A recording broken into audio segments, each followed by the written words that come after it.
करबै बात उम्मीद जी।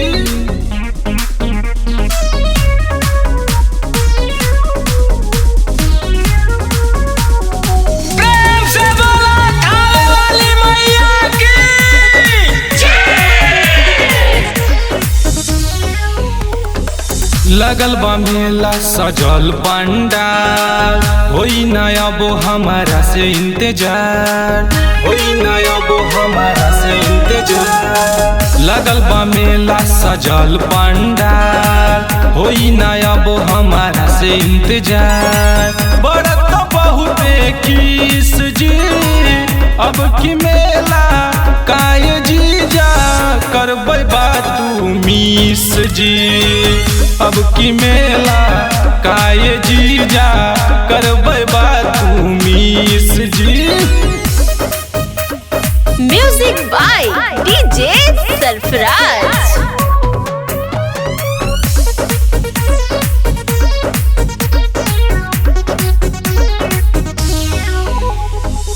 चाट चाउमीन पानी पूरी के लागल बा बहुते ठेला जी। साथ खाएम जीजा साली होई न कबनो झमेला जी। चाट चाउमीन पानी पूरी के लागल बा बहुते ठेला जी। साथ खाएम जीजा साली होई न कबनो झमेला जी, होई न कबनो झमेला जी। पर साल कहला कह के न अइला बरत बहुते खीस जी। अब की मेला काय जीजा करबै बात मिस जी।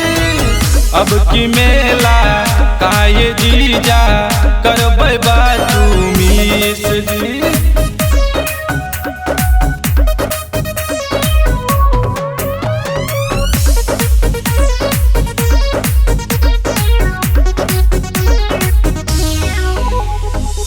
रहला जब घरे जीजा कैला मन मानी जी।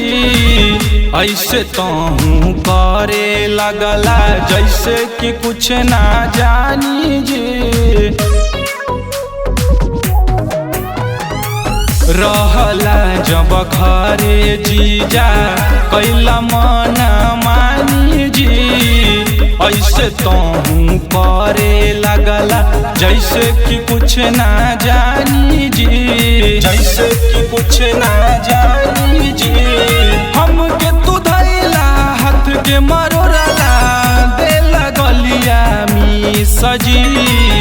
अब की मेला काय जीजा करबै बात मिस जी। अब की मेला काय जीजा करबै